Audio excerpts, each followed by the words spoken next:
Қайырлы күн, құрметті әріптестер. Менің портфолио жасау курсыма қош келдіңіздер. Портфолио Google сайтта жасалады.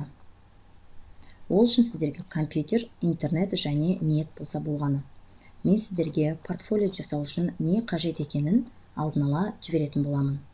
Ол үшін өзіңіз туралы мәлімет, өзіңіздің жетістіктеріңіз, біліктілікті арттыру курстан алған сертификаттарыңыз, аттестациядан өткен қағазыңыз болса, аттестациядан өтсеңіз сертификаты болса, дипломыңыздың, оқушының жетістіктері, басылымдар, жарияланымдар, сыныптан тыс атқаратын жұмысыңыз, жалпы өзіңіздің қандай жетістігіңіз бар, барлығын сканерлеп фотоға түсірмейсіздер, өйткені качествосын бұзады.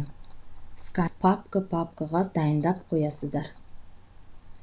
Біздің сабағымыз 2 бөліктен тұрады. Біріншісі сайт қаңқасын және баптауларын жасау. Екіншісі мәліметтерді енгізу. Қарап отырсаңыздар, бұл менің Google сайтта жасаған портфолиом. Басты бетте өзім туралы мәлімет, жалпы мәліметте мен туралы жалпы мәлімет, жалпы мәліметті Word'та дайындап қойыңыздар. Келесі кезекте портфолио. Портфолионың ішінде не болады? Білімі, кәсіптік құзыреттілігін арттыру, яғни курстардан өткендігім туралы сертификаттар, мұғалімнің жетістіктері, аудандық, облыстық, республикалық, халықаралық жетістіктеріңіз болса, осы әр бөлікті бөлек-бөлек папкаға салып қойсаңыздар, өздеріңізге жасауға ыңғайлы болады. Оқушының жетістіктері, жарияланымдар, баспасөз беттері, яғни мен өзім курсым бар, курсымды қостым.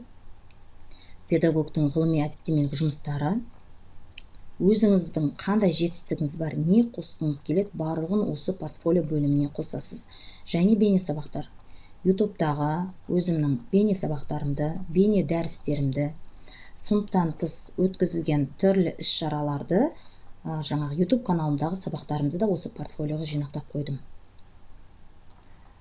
Міне, сайттың артықшылығы жойылып кетпейді, және кез келген уақытта сіздер мәліметтерді өзгерте аласыздар. Міне осылайынан өздеріңіздің жұмыстарыңыздың барлығын бір сайтқа жинақтап қоясыздар. Өте ыңғайлы болып табылады.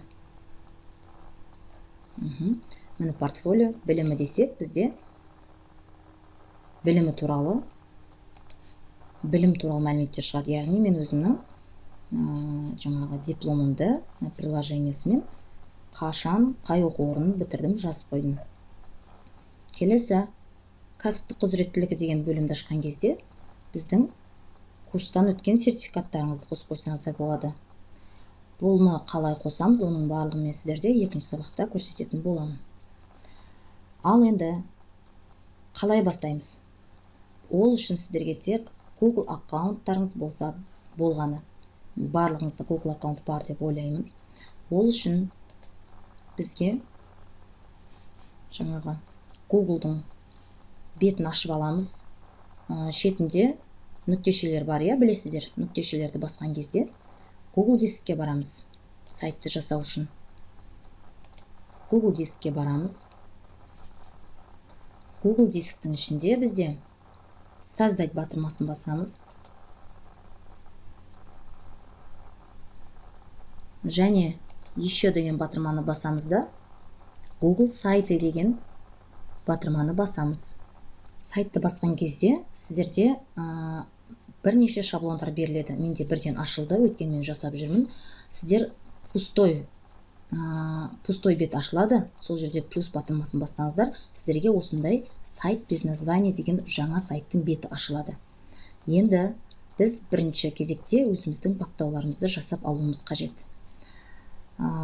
Заголовок страницы деген жерге өзіміздің аты жөнімізді жазамыз.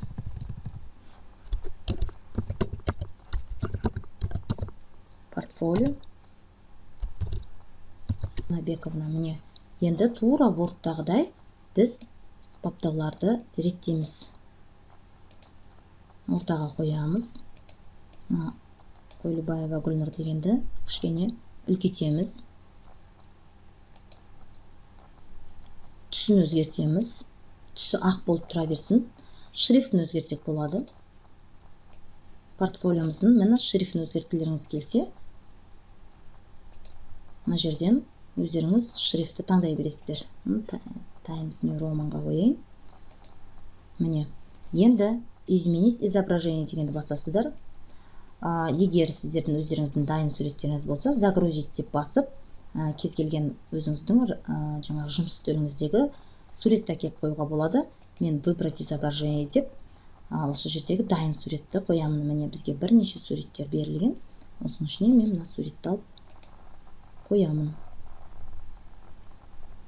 Міне, аты жөндеріңізді үлкейтіп жазсаңыздар да болады.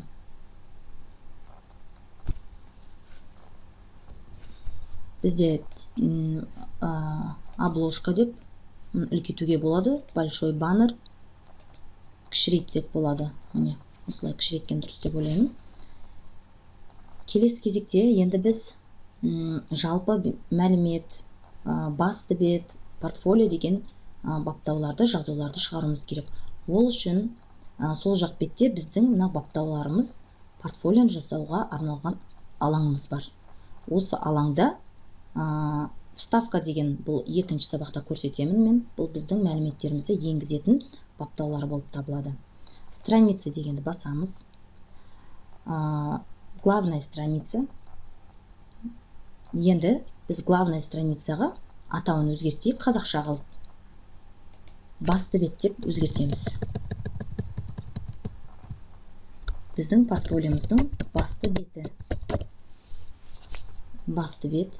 Енді астында тағы да атау қосу үшін плюс белгісін басамыз. Жалпы мәлімет. Яғни мұғалім туралы жалпы мәлімет.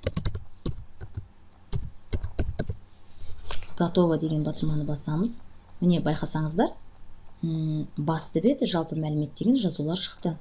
Енді біз келесі кезекте тағы да плюс батырмасын басамыз да портфолио деп жазамыз. Портфолио. Міне дайын. Енді бізде бірінші басты бет тұру керек, жалпы мәлімет тұру керек. На портфолионы ұстап тұрасыздар да былай астына түсіресіздер. Орны ауысып тұр. Міне келді. Келесі кезекте бейне сабақтарды қосамыз. Егер сізде бейне сабақ болған жағдайда болмаса, қоспай қойыңыздар. Бейне сабақтар міне готово батырмасын басамыз. Енді міне бізде басты бет, бейне сабақтар, жалпы мәлімет, портфолио бөлімі. Бізде енді бейне сабақтар тағы да жоғарыға шығып кетті. Біз оны көтеріп тұрамыз да төмен қарай түсіреміз. Енді біз портфолио батырмасын басқан кезде портфолионың ішіне не кіреді? Сол бөлімдерді шығаруымыз керек. Ол үшін портфолионың қасына барамыз, 3 нүктені басамыз, добавить под страницу деген батырманы басамыз. Осы жерге бірінші кезекте білімі, мұғалімнің білімі. Екінші тағы да портфолио деген батырманы басамыз, добавить под страницу. Егер сіздің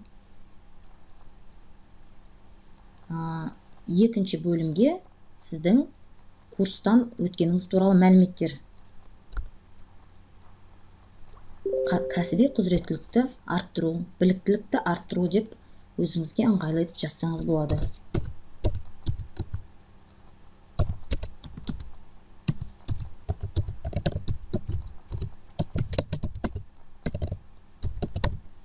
Кәсіби құзыреттілікті арттыру. Тағы да аттестация деп қоссақ болады.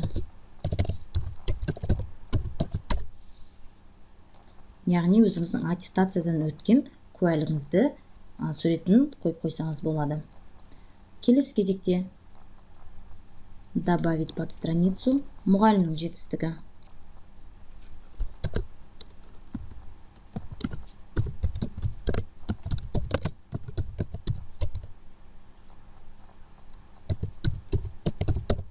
мұғалімнің жетістіктері. Тағы да портфолиоға барамыз. Добавить под страницу дейміз. Оқушылардың жетістігі.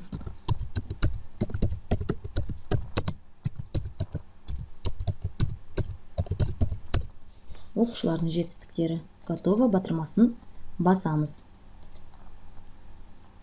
Келесі кезекте енді баспа беттеріне шыққан біздің мақалаларымыз, тағы да қандай жариялым бар, соны жазамыз. Жариялымдар немесе баспа беттері деп жазсаңыздар болады. Енді ары қарай өздеріңіз не қосқыларыңыз келді? Сыныптан тыс, тәрбие саласында сынып жетекші ретінде қосқыңыз келе ме? Қандай өзіңіздің жетістіктеріңіз бар, барлығын солай қоса берсеңіздер болады. Мен сіздерге үлгі ретінде көрсетіп жатырмын.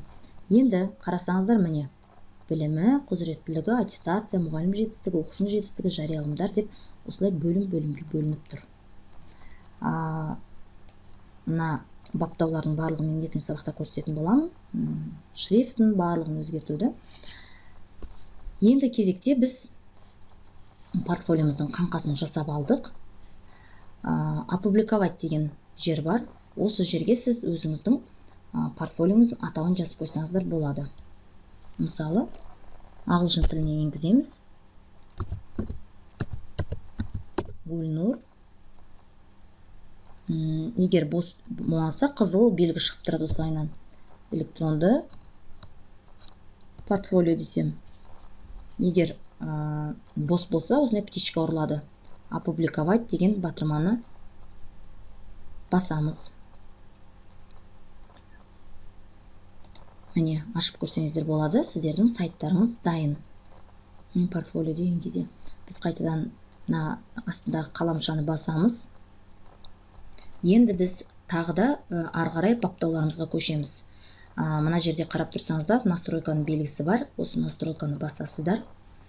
Навигация дегеніміз біз мына жоғары жақтағы сайтымыздың бөлімшесі тұр ғой, бірінші бөлімі. Осы жерде қандай болып тұру керек? Міне по верхнему краю деген тұр, міне жоғары жағында тұр бізде. Одан кейін түсі қандай болу керек? Прозрачный ма, белый ма, черный ма? Мен белый таңдадым. Міне белый болып тұр. Міне көріп тұрсаңыздар. Бұл жерде егер прозрачный таңдасақ, осылай болып тұрады. Белый таңдайық. Келесі изображение для бренда дейді. Егер сіздің логотипіңіз болса, оны жүктеп қоямыз. Мен Rende Forest деген бағдарламада өзімнің логотип деген бөлімде логотипімді жасап алғанмын. Қазір мен кез келгенін қояйын. Оны қойсаңыздар да болады, қоймасаңыздар да болады. Мені көріп тұрсыздар ғой, Гүлнұр педагог деп түсті. Активный текст деген жерге портфолио деп жазып кетсеңіздер болады.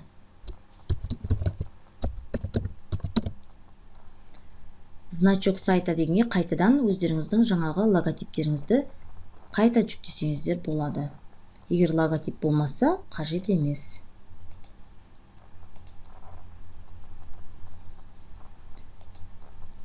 Келесі кезекте инструменты просмотра деген тұра береді. Біз өзіміздің негізгі баптауларымызды жасап болдық. Міне. Енді сайт без названия дейді. Мына жерге сайтқа атау берсеңіздер болады. Не екенін белгілі болуыңыз үшін Гүлнұр портфолио деп орысша не ағылшынша жазсаңыз болады. Міне біздің негізгі бірінші сабақтағы баптауларымыз осындай. Өте оңай, өте жеңіл. Бірінші кезекте осы баптауларды жасап аласыздар. Яғни Google сайтта Google-ға кіріп, Google дискке кіріп, Google сайт деп пустой страницаға жаңа суретті таңдап, басты бет, жалпы мәлімет, портфолио, бейне сабақтар деген және осы баптауларды түзіп аламыз. Екінші сабақта енді өзіміздің мәліметтерімізді енгіземіз. Сабақ түсінікті болды деп ойлаймын. Іске сәт. Екінші сабағымызды екінші видеода жалғастырамыз.